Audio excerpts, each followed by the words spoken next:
All right, you are listening to For the Artists, a podcast brought to you by Creative M Projects. I'm your host, Melissa Sharee, with Grammy Award-winning producer Eric Seats. What's good, Seats? All is well, Melissa. How about Man, it's been a week over here. I don't know where you're you? at, but it's first of all, it started raining, which I like. Mm, But maintenance has been over here trying to fix stuff like all week, so it's just jacked up my schedule. yeah, I know about it. It's been a long day, period. I stood in a long line today. But anyway, You stood in um, the long line, but I bet you didn't get discouraged. no, no, no, no, no, no, no. It was for a greater purpose, uh, the purpose. So, yeah. You know, I was thinking about our conversation from last week because we're doing part two this week of what we do when we're discouraged. And I was thinking about us, and I was like, you know what?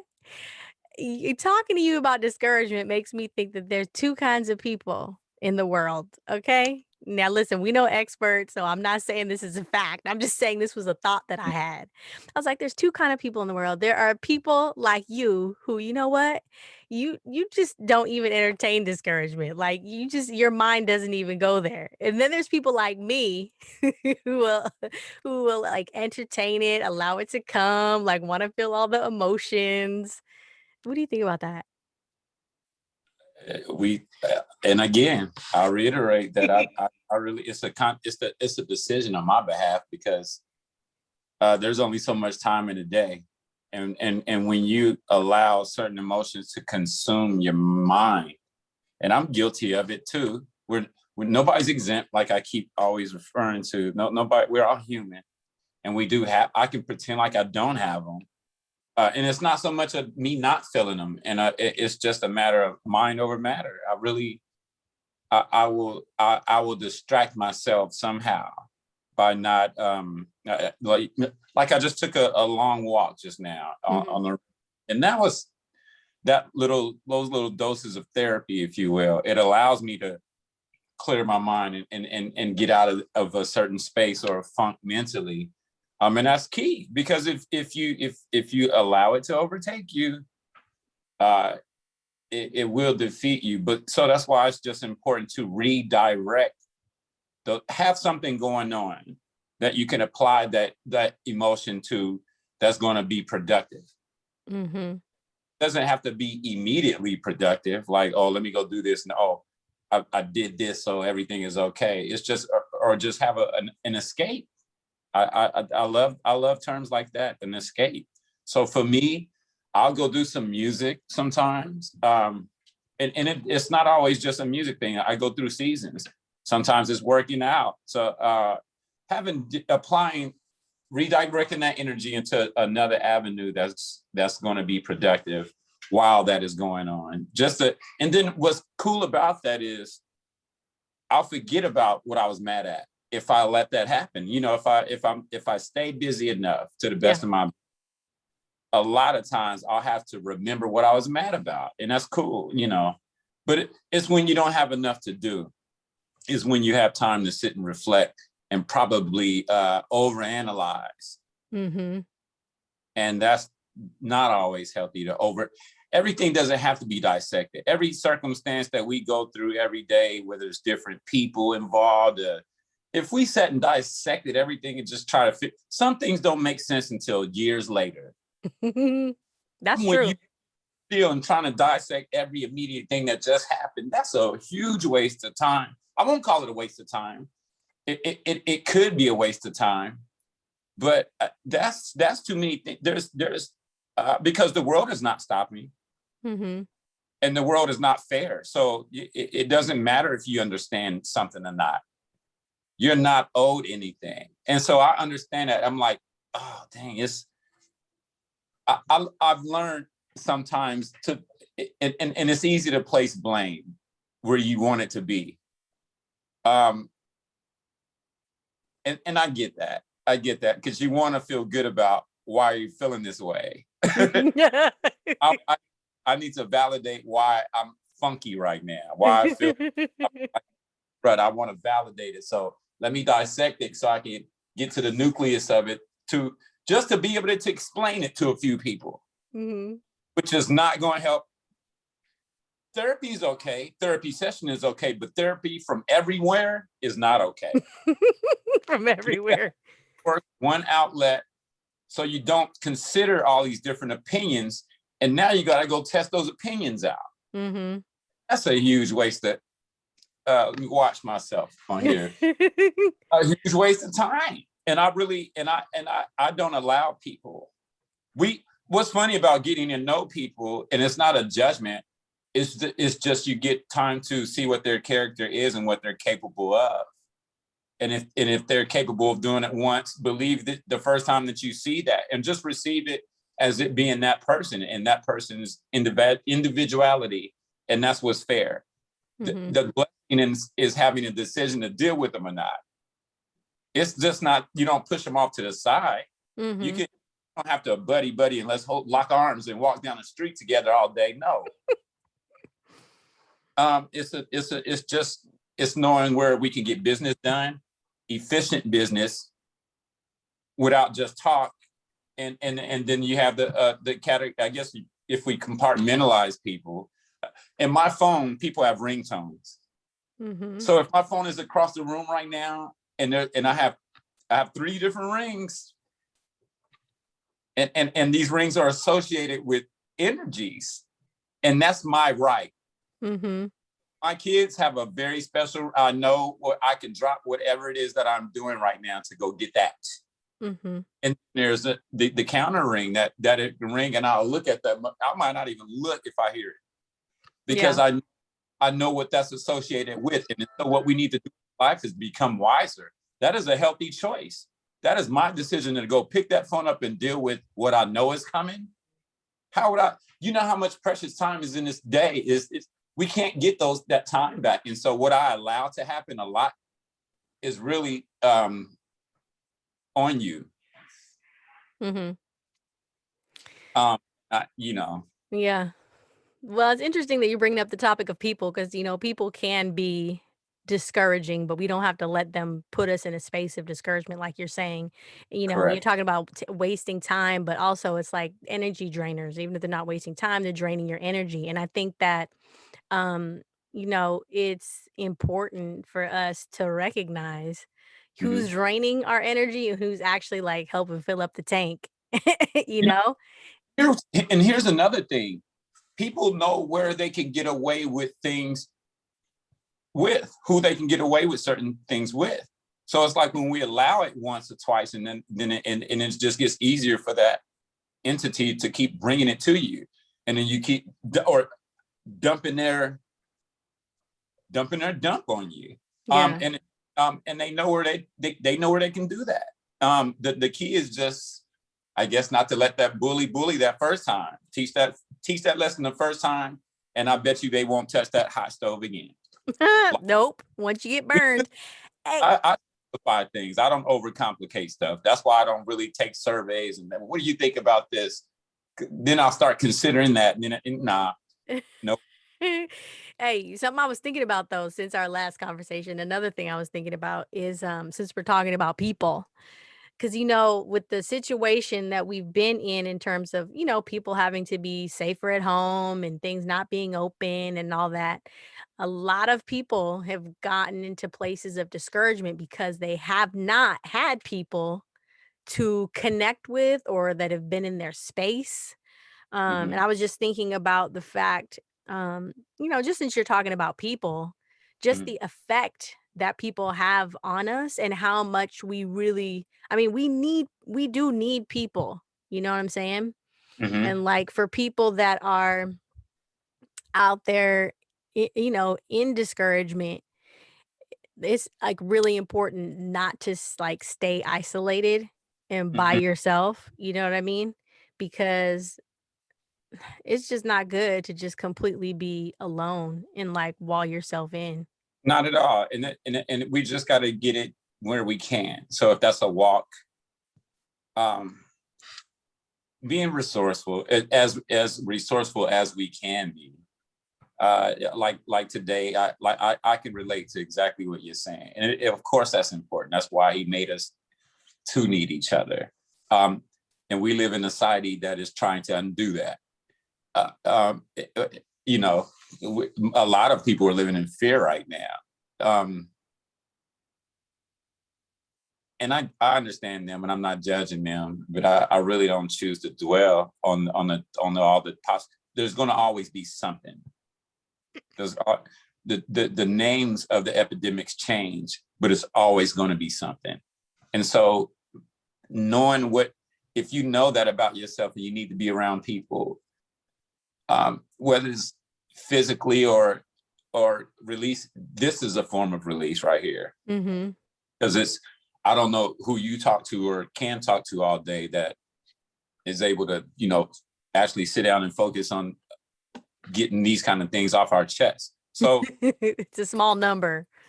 And that, you know, and it's not a direct reflection of you, because we know your personality. You know, you should be a mayor of a city. You know people everywhere and things like that. So when normal comes back, the thing is to realize that he nothing occurs to God. None of this is a surprise to him. So I'm not going to let myself convince myself that I'm missing all these people, because he is still in complete control. And when he feels like getting whatever it is back to whatever we think is normal, then great. But in the meantime, between time, there's too many things to be you know, appreciated. Yeah. I'm not one that I don't believe in dwelling on defeat. And I don't use words like lonely. People used to ask me all the time, are you ever gonna get married? One day you're gonna be lonely. Psst, nigga, no, I'm not. I've always been how I am. And I'm a loner. And I wear that now. I'm okay with explaining that, or actually not explaining it, not having to. You know, we're not in school anymore, so I don't have to break down. I don't have to try to fit in. I'm grown as heck. And so, yeah, lonely, that's just a term you chose to use. I would use solitude over that. And so it depends on who you're talking to. And every, you know, that a lot of times if you'll let defeated people lead the conversation, then you might walk away with your head hung down. But I'm not that personality. I'm not going to wear me out. I'm just not. There's too many. I will counter it with something that we should be thankful for. A lot of people will be like, yeah, you're right. But dang. And they just want to keep tugging away at the positive comment you just made. And now they got to figure out another way of saying the negative thing that they just said. And you got to monitor what they're capable of doing and outsmart that and say, God bless you. I got things to do. No, you're not going to dictate what I know can be different. And you really have to monitor that. You really have to be cautious. You don't owe everybody everything. And I really, and some might say, oh, were you selfish with your time? No, I'm not. I invest plenty of time into public things like that and apply it where it needs to be. But we need gasoline too. And so I don't accept people's finger pointing, because I have evidence, too much of it for your thing to work out against. So we got to watch what we allow people to spew out on this, I think. And like I said, if we know, when they know that you're the person that they can't call and cry, I'm talking, and I don't mean cry like a very, you know what I mean by cry. And I'm not, you know exactly what I mean. And I'm not pointing the finger or anything like that, but it's just when it's not detrimental, and then when it's not just complete tragic. Nah. You know, I do think as artists, we are creative. Like if you're a creative person, we are somewhat as an advantage if we tap into that and and use that, because in terms of what you were saying earlier about like have something to do, like not be idle, right? Especially when the mind is trying to play tricks on you. It's like when you're creative, there are things that you can do with your time to shift the attention of your mind, whether it's you know, starting to put down some like song lyrics or write some poetry, or, I actually like to do those, those the real complicated ones that take Hmm. like days, sometimes weeks to do. I mean, there's so many different things. Paint. I mean, Hmm. basically it's the list is endless, right? When Hmm. you're creative, you can just use your time creatively and it Hmm. can take you out of that space, but you have to intentionally choose to do it. I guess another term too we can throw out is hobby. Mhm. Hobby That's are good. hobbies are key to that, Yeah. to the that don't are not creatives in that way. But a hobby is another escape. I just started another jigsaw puzzle, and what Mm. I've learned about myself is when I do these I don't put them out to try to complete it in one night, because a lot of these are like 1,000 pieces and 5,000 pieces, so they take months. But 5,000 pieces? I Whoa. have I've done at least 3 5,000 piece jigsaw puzzles, and I'm talking about very complicated. The picture, you can look at it, and it's not an easy task. But what it will teach you is patience. Yeah. And what I get done when I'm standing over that puzzle and I'm fitting pieces, a lot of songs come out, a lot of Mhm. ideas are introduced. So it's a great way to be still and breathe too. Um, and if what's so dope is it's hard not to it's hard to walk past the table and not look over there. Sometimes you give your eyes a break and you'll walk away, and then you end up coming right back, like, and then next thing you know, it's just done. And so I glue my puzzles together. Oh, um do you? I get that puzzle glue, and because I don't have them anymore. I had at one time maybe 25 puzzles, and I framed them I all. was gonna say, do you frame them? Do you have some left though? I no, That I sounds dope. when I relocated, it was too much of a tax, and Okay, you're gonna start fresh. I start fresh. I'll do Mhm. some more, but it's a great way to think. It allows you to think too. It's a calming thing. It's not Mhm. something that you out. And that's just an example. I'm just giving an example of having some sort of hobby, another thing, without. And I'm not talking about Netflix. Mhm. That's not, That's not that's just unplugging, really. That's not really. yeah, yeah. I Other mean, than- sometimes that's necessary too, just to unplug, but to be unplugging constantly, I don't know how It's productive or beneficial that can be if it's constant. depending on the content. That's true. Always depending on the content. Hey, but I want us to, so we've lived a little bit. I mean, we're of a certain generation. I want us, I want us to Yeah. like take ourselves back, right? Mhm. To maybe like, shoot, I'm thinking junior high, high school, like early college days, right? In terms of how we can speak to being able to make those sort of like mind shifts, right? At a younger age, because somebody that's might be listening, because we're trying to reach some of the younger artists, and they might be like, what are you talking about? Sometimes, see, you drop this word, you was like, you just feel funky, and that's true, because sometimes there are days where you can't explain it, but you'll wake up and you will literally just kind of be in a funk, and you have a choice the minute you recognize that, as to like, okay, am I going to continue to walk out this day in this funk, or am I going to do something to get myself out of this funk, even though I have no idea why I just woke up feeling funky? But how do we do that? Or, I want us to kind of try to think about how we can do that with in a younger mind, if that makes sense. Hmm. I, my my my story doesn't change with my age, really. My interests Mhm. have only gotten broader, so it would be me repeating Okay. what I probably. um the thing to do would be to bring somebody that's young on here and have them talk. I could give my war stories are about those certain ages, but we how we handle things in adolescence is not how I would handle it now. So and I don't even know if I would want to say display. If you want to say what? Let's just say young and dumb. When we're young, we do dumb things. Yeah. Period. And I don't want to break down my dumb things. So, but we're all human, and these are stages. But the thing to do is just to grow up and not have the same kind of stories. And they better be so far from each other. Otherwise, you're the problem. Yeah.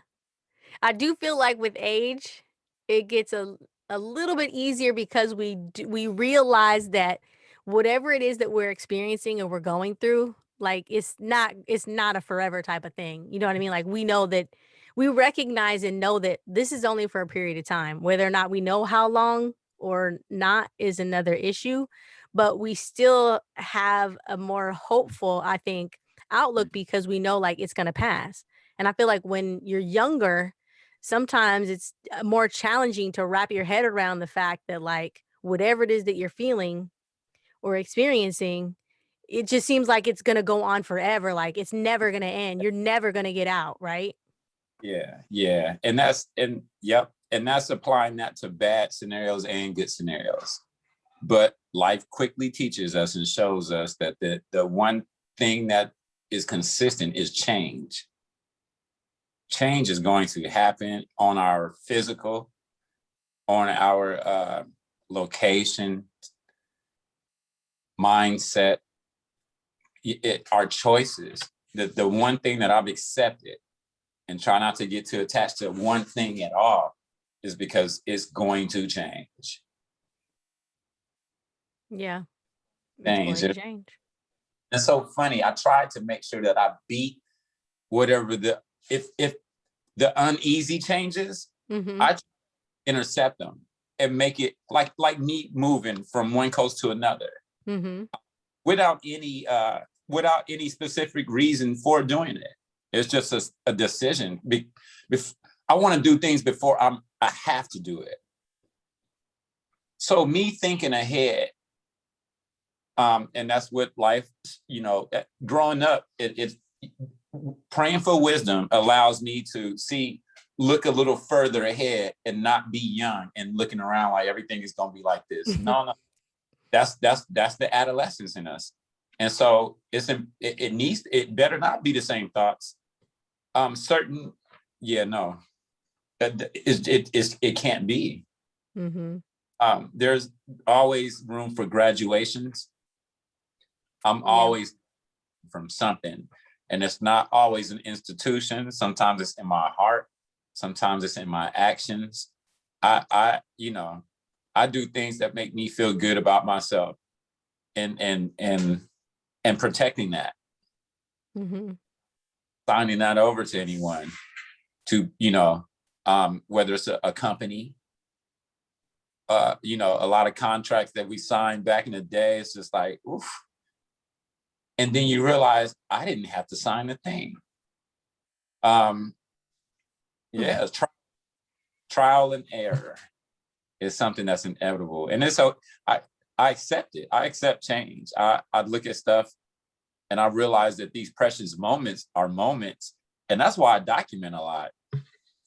I document a lot because I know I'll look back at this one day because it won't be. Yeah. And when you say you document, because I journal and things like that. How are you talking about documenting? What do you do? I document with video. Okay. When I document video, it's usually a lot more people in the video. And that way it's what I did yesterday? What? I looked at some of my old YouTube tour footage. And it goes to show you, like, okay, 5 of those people are no longer on this earth. That down in a journal is not the same. But seeing them talk and act and say, hey, what's up, Seats? That's different. That's a different kind of, that's document. That document, I like to, and it just took me right back to that time and place. So for me, I can't write and read and I like, if I'm looking at it, that's why I wish my parents had way more footage of me learning to, just the first everything. Yeah, we weren't a video generation for the like when we were Well, young. It but came out later. so it would be whack on me to have that same excuse for my children. So I document with video. That's dope. Um, that just made me think of something. But I like that. The fact that you're pointing out, you know, being able to look back at the things that have meaning, right? That are positive, that shift your focus to, just what's important. There's one of my mentors when I was in college taught me to put together how to put together this she called it a kudos binder. Hmm. And so she got me this 3-ring binder, and there was something that I was awarded or something from the city that I was in, and she had, like, slipped the original copy of that into, like, a what's that called? The clear paper holders? It's like a page protector, sheet protector. Look at that, I lose all my words when I'm on here. Anyway, she slipped that in the sheet protector, and then so I have over the years, when I've gotten, like, special, like, pieces of things, memorabilia, like when I sang at the opening of the rededication ceremony for the Syracuse International Airport, like, that's in there, right? Like, different things, and so if I'm ever having a moment where I'm just, like, basically discouraged about like what I'm doing, what I'm not doing, what I think I should be doing, I'd pull that kudos binder out and I just go through, some of those memories. And like you said, it just takes me right back, puts a smile on my face, and encourages me to like keep going. So I like that. We can find different ways to like trigger ourselves into remembering things that matter, things that have meaning.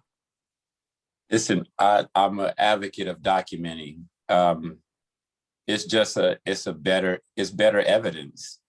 And Hmm. I'm head. So when I do turn on the tube, it's I like facts, and I like the real evidence, and I like the real footage.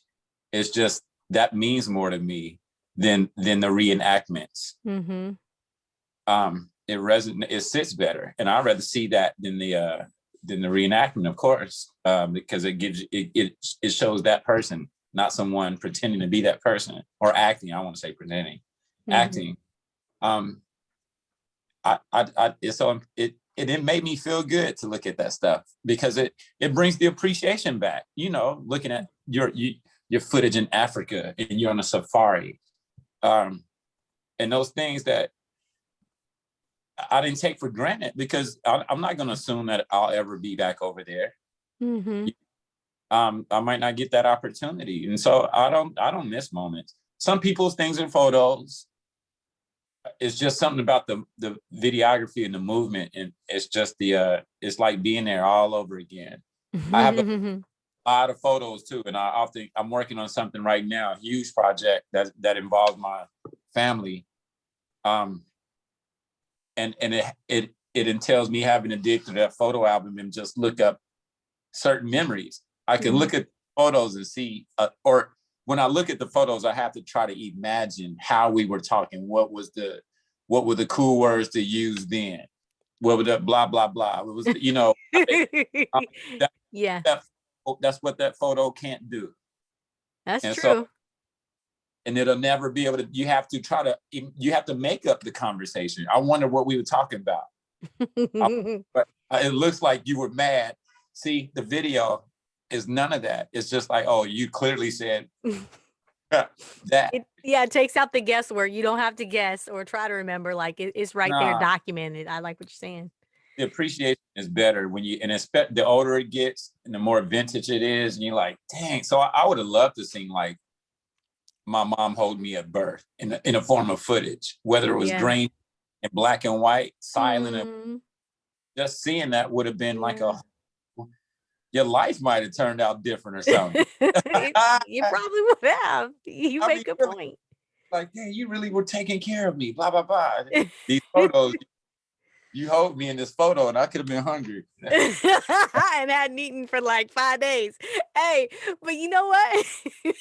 You're talking about family, and it again, this is another like wonderful reminder. Cause look, as artists, I ain't gonna lie, as artists, I feel like a lot of times the discouragement comes from what we're not attaining or obtaining from our talent or our gift, right? That's like kind of a common thread, but what you're speaking of takes us right back to the things that actually really matter and have a deeper meaning and a deeper purpose, and that is our relationships. You know what I mean? So it's like at the end of the day, you can switch from being discouraged about what you're not, what you think you're not attaining, Right. right? Because when you look back, then you actually see that you were making progress, but that's a whole nother conversation. But it's like focus on look at what you have in terms of the richness of the relationships you have, even if it's just one. Some people Mhm. are so busy. Well, I don't have a lot of friends. Okay, but do you have one friend? Because if you Mhm. have one friend that you have a connection with, like, be grateful for that. That is something right there. We're a spoiled, impatient generation, and everything needs to be immediate, and we want it in a lump sum, or else we mad. And we need to watch that, because it's not until we age that you start thinking, God, thank God I can move this finger today. See, we doing too much. Um, Mm-hmm. and the real wealth in this life are people. It's hard to feel successful with no appreciation. And I'm learning to cater to appreciation without trying to dictate what my audience should look like. Mm-hmm. And really making sure that that perfect stranger that you don't know, we look at people leave a comment on our picture, and it could be like happy birthday, and I've looked at people's responses like, who is this, with the attitude, who is this wishing me happy birthday, and then just scroll up like they're bothering you. This is what people are going to go insane from. Mm. Acting like you don't need anyone, acting like you're better than someone, and then really not remembering, or having gotten to a place where you're going to really remember or regret not being a certain way at a certain place in time. And that hurts worse. And I believe that's just the lessons that he teaches us too. His tough love is I don't try to want to play with that. I don't want to know what that looks like, feels like, really. Mm. But a lot of this, and it's really just some fundamental stuff. Treat people how you want to be treated type thing. But yeah, people are the real wealth in this life. It's hard to get things done by yourself. We can only do so much by ourselves. But the beautiful thing I like about when I put together a team, my teammates are usually equal. And I don't mean equal in experience or even age, or accomplishments even, but I mean like energy wise. So they contribute, it's not just an investment of money, but time and effort as well. And consistency is really what I realized that I can build big things with people, with a few. Mm-hmm. It doesn't, I used to believe, we once had a staff of 20 people with next great drummer. Shout out to Crystal Allen O'John and Sam Ash Music Stores. Um, and we got more done with 5 people than we did with 20. Mm-hmm. Because a lot of times it was just, I don't know if it was a dream of mine to just be able to employ that many people, but that a lot of times it's not necessary. And that's one of the lessons learned from it, but you don't know that until you go through it. And it's not that, they're not necessary. They're just not necessary for the particular project. And it's not to say that you won't need them again on another idea. And so I've done that a lot. Went and got people that I couldn't use for that, but I needed them for this. Because I remember your energy. I remember your professionalism, your work ethic was right.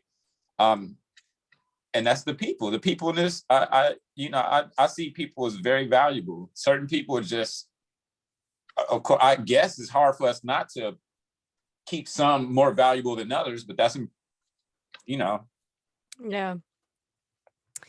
All right. Well, as we get ready to wrap it up for this week, let's do, okay, I just had a thought. Let's do like 10 or 20 seconds, okay, of just rapid fire, like, be encouraged. We just gonna leave them with some like rapid fire, be encouraged type statements, and that's how we gonna go out today before we wrap it up. You know, all the lyrics. What did, if they didn't catch nothing out of that? I don't know. I can talk in circles all night, or nobody with something that, because that just came from a place. If I have to think about that now, All right. that'll just be me throwing out some quotes. I All guess right. some quotes everybody knows already, but I don't. Well, listen, y'all. We want you to stay encouraged. If you're not encouraged, you need to find somebody in your space or around you that can help to encourage you. Okay. Now we got a couple of features coming on the end of this month that will also speak to, you know, how they have lived out their artistry and, you know, encourage themselves along the way with some different things that have happened. So, you know, be ready to hear that from those people that are coming on. Do we have any questions from anybody? No, we didn't get any questions, so people must be good. But anyway, Everybody's good. yeah, this is your girl Melissa Sharee with Eric Seats. You've been listening to For the Artists, a podcast brought to you by Creative M Projects. Till next time, keep creating from the inside out. Peace. I like that inside.